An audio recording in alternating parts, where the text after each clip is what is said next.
Bonjour à tous et bienvenue dans Point Trash. De plus en plus souvent, les jeunes se lancent dans le monde de la musique et rêvent de célébrité. Malheureusement, le talent n'est pas toujours au rendez-vous, mais ce n'est pas le cas de notre invité d'aujourd'hui, Ariel, alias El Tiger. El Tiger, bonjour. Bonjour. Toi, tu es né en République dominicaine Oui, exactement. et ensuite tu es arrivé en Suisse à l'âge de 6-7 ans. Oui. Mais on ne sait pas pourquoi. Bon, tu es devenu maintenant connu grâce à la musique latino, qui est, c'est dans tes veines. Mais à quel moment tu t'es dit, bah tiens, je vais me lancer dans la musique? En fait, moi, à la base, à l'âge de 11 ans déjà, j'écrivais des poèmes. Je faisais, à l'époque, il y avait des boys bands, je faisais des parodies de boys bands. Et puis, je faisais des petits poèmes et puis j'ai enregistré sur des cassettes, une petite radio comme ça. Puis j'ai commencé comme ça. Et puis après, ça s'est fait tout seul. Parce qu'il y a bien un artiste qui t'a inspiré dans ton pays? Oui, bien sûr. Ben, en fait, plusieurs même. Ben, moi, j'ai fait du merengue mambo. C'est une musique vraiment typique de chez nous. Mhm. Il y avait l'artiste Omega qui m'inspirait beaucoup. D'autres, ben, dans la musique urbaine, il y a El Lapis Consciente, c'est un rappeur. Et puis, il y en a plusieurs en fait. Ouais. Parce que dans ton pays, tu as été aussi en première partie d'un chanteur très connu là-bas, Oui. c'est Secreto. Secreto, el famoso biberón. Ouais. Voilà, et puis de fil en aiguille, tu enchaînes les tubes. Et il y a un de tes clips, enfin, un titre qui s'appelle Mira. Et c'est Oui, à ce oui. moment-là où tu commences à cartonner. Parce que ça a été le tube de l'été, je crois en 2011. Mhm. Et, et là, tu t'es dit, OK, il y a quelque chose à faire et tu insistes un peu plus en Suisse. Enfin, en Suisse, d'ailleurs, la Suisse n'est pas vraiment l'endroit pour faire de la musique et être connu, j'imagine. Ouais, exactement. Bon, après, vu que moi j'ai quand même pas mal de famille ici, puis j'ai vécu pas mal de temps dans ce pays, alors je me suis dit que c'était quand même l'occasion de pouvoir exploiter mon talent musical, peu importe l'endroit où je suis. Et puis, voilà, pour l'instant, moi, je suis assez content du résultat. Oui, on est d'accord, parce qu'aujourd'hui, tu as combien d'albums? Ben, j'en ai sorti, attendez, trois, je crois, trois, quatre. Maintenant, on est en train de travailler sur le quatrième. Et puis, ouais, voilà quoi. Et puis, il y a eu ce clip qui est mondialement connu et qui t'a vraiment propulsé au sommet, c'est Elefante, Mhm. avec une chanteuse indienne qui s'appelle Néha Kankrial. Comment s'est fait cette collaboration? Parce que c'est quand même une résidente en Inde et toi, tu es en Suisse. Comment ça s'est passé? Ben, c'était pas très facile au début. Moi, j'ai eu de la peine à y croire parce qu'en fait, à la base, je voulais prendre quelqu'un de local parce qu'on voulait faire une chanson assez originale, un mélange latino avec quelque chose d'un peu d'oriental, enfin, d'Inde par là. Et puis, j'avais contacté quelqu'un d'ici, une indienne de Berne, et puis en fait, ils n'étaient pas très intéressés. Alors je me suis dit que la chanson elle avait un gros potentiel. Alors je me suis dit, ce serait intéressant de mettre quelqu'un à la hauteur de cette chanson. Et puis j'ai regardé les finalistes de The Voice à l'époque, c'était Mhm. ben, en 2017. Et puis j'en ai contacté trois. Et puis sur les trois, ben, il y en a une qui m'a répondu, moi c'était Néa justement. Pour moi c'était c'était incroyable et puis j'étais hyper content quoi. Donc du coup, je me suis dit, elle a accepté directement le featuring, elle a aimé comment dire, l'idée et tout, et puis ça s'est passé comme ça. Bon, sans surprise, aujourd'hui, il y a plus de 10 millions de vues. Donc c'est quand même un nombre assez énorme. Est-ce que tu as déjà été accusé de tricherie, d'avoir acheté ces vues? Oui, Parce que oui, c'est quand même un grand nombre. oui, ben, c'est clair que la première chose que quelqu'un qui croit pas forcément en nous, c'est de se dire, voilà, il a acheté des vues et tout. Alors, ce qui s'est passé, c'est que, bon, j'ai eu, d'ailleurs, ben, on va dire, en guillemets, la concurrence, quelqu'un de la concurrence a voulu, était intéressé par le titre et tout. Et puis la personne a demandé justement ce qu'on appelle les YouTube Analytics en fait. Parce qu'on peut voir vraiment les statistiques des vues, d'où elles viennent, comment elles se sont générées par rapport aux j'aime, aux commentaires, etc. Et puis la personne, elle a vu qu'on lui a donné ça tout de suite. On lui a donné directement bah, les statistiques privées en fait de la vidéo. Puis elle a pu voir c'était organique. Donc les vues étaient totalement réelles et puis il y a eu qu'on achat de vues. Est-ce que tu penses aussi que c'est grâce à la collaboration avec cette chanteuse ou non? C'est juste la magie de ce duo. Moi je pense que c'est les deux choses en fait. Donc c'est quelque chose d'original.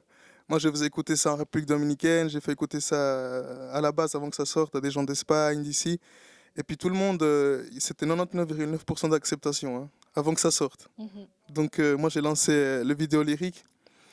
Et puis avant le vidéoclip, et puis les vues en fait, elles se sont vraiment distribuées en plus en Europe et puis en Amérique latine. Donc en fait, je pense que c'est une acceptation au niveau mondial, mais pas par rapport juste au fait que ce soit avec une indienne, mais par rapport au le titre en lui-même, Mhm. c'était quelque chose d'assez exceptionnel. Et puis ben, après le vidéoclip officiel, ben, après les vues elles ont explosé vraiment beaucoup là-bas, quoi, en Inde. D'accord. On regarde juste un extrait du clip et on revient juste après.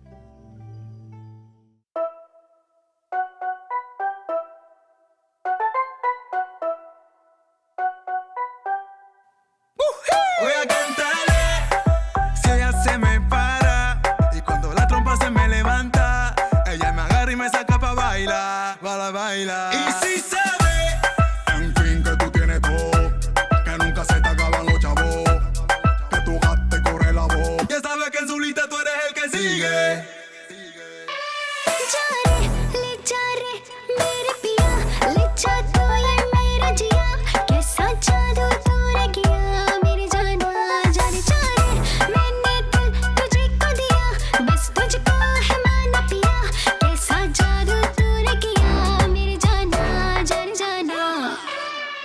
El Tiger, donc toi, ton style de musique, là en l'occurrence c'est du Mumbatom, Elefante, oui. d'accord? Mais toi tu es plutôt mambo électro, il y a reggaeton, il y a salsa, enfin c'est tout un mélange.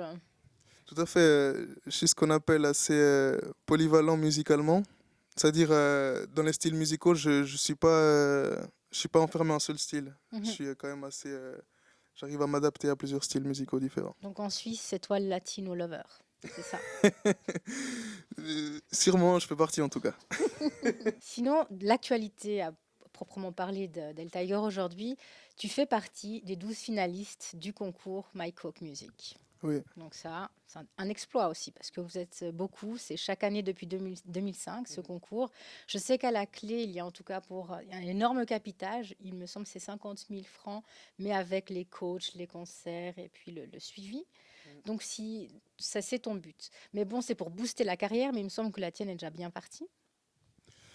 ouais, pour moi c'était incroyable en fait d'avoir fait partie des finalistes parce que je m'y attendais pas et puis après je me suis dit que c'était une belle expérience à faire. D'ailleurs, d'ailleurs là, je pense que ça va bien aller. Donc il faudra aller sur mycockmusic.ch, puis voter pour toi, justement pour Oui. que tu puisses gagner. Et si tu gagnes ce concours, quelle est la suite pour toi? Ben, si je gagne ce concours, la suite pour moi, ce serait de pouvoir ben, utiliser ben, cet argent pour promouvoir ma carrière et puis investir dans ma carrière musicale principalement. Qu'est-ce qui manquerait pour que tu te sentes épanoui ou comblé dans ta carrière musicale, justement? Je sais pas, avoir un titre qui arrive à 1 milliard de vues sur YouTube. Et remplir des scènes, des salles, des stades, Bien sûr, tout peut-être. à fait. Ben oui, ben, et pouvoir, parce qu'actuellement, j'en vis presque de la musique, mais pas totalement à 100%. Mhm. Donc, c'est pouvoir en vivre vraiment et puis pouvoir voyager et faire profiter mon public et puis de ma musique et puis de la qualité musicale et puis qu'ils puissent, que les gens s'amusent. Parce que pour moi, c'est avant tout une passion. Oui, mais c'est un langage international, la musique, on peut dire. Oui. Et en tant que latino lover, comment tu gères un peu ta vie de couple? Est-ce qu'on peut en parler de ta vie amoureuse? Est-ce que c'est gérable de concilier les deux en même temps? C'est pas toujours facile, mais disons que c'est pour cette raison que j'étais un bon moment célibataire. Mais bon, désormais, je le dis, je suis en couple actuellement. Et puis bon, c'est pas, surtout pour ma copine, c'est pas toujours évident par rapport au. Ah, j'imagine. Voilà, parce que bon, c'est quelqu'un Puis elle qui. sent chaud aussi, non? Voilà, et puis. Mais bon, après, avec le temps, bon, là, ça va déjà mieux. Là, elle gère un peu plus par rapport à la jalousie, tout ça, qu'elle se fait pas de film, parce que qu'elle peut voir qu'elle peut différencier vraiment quelqu'un qui est fan de moi à une concurrence, parce que moi j'ai dit, écoute, t'as pas de rival. Ils vont Mhm. pas- C'est pas facile. Ouais. Puis autrement, ta journée s'organise comment au niveau des shows, des concerts, l'équipe? Alors ouais, ben ça dépend. Ouais. En fait, des fois on a On a des demandes pour des shows, juste moi et le DJ. Des fois, c'est Mhm. avec les danseuses. Et puis, vraiment quelque chose de complet. C'est quand on a en orchestre, bon, des musiciens en live, les danseuses. Et puis, ouais, ben, on fait des répètes ensemble quelques jours avant. Et puis, voilà, quoi. Et si on a envie de revoir, enfin de savoir où est-ce que tu te produis, il suffit d'aller sur ta page Facebook, j'imagine, El Tiger. Voilà, Et là, on a toutes les informations. exactement. Donc, sur mon Facebook, sur mon Instagram, et des fois même sur YouTube aussi, vous pouvez voir les endroits, les scènes où je me produirai prochainement. D'accord. Alors, tout de bon pour ton concours. Et j'espère que bientôt tu pourras vivre uniquement de ta musique. Et encore merci d'avoir accepté l'invitation. Merci beaucoup pour tout. Point Trash touche à sa fin. J'espère que vous avez passé un agréable moment. Je vous donne rendez-vous tout bientôt pour un nouveau numéro. Ciao!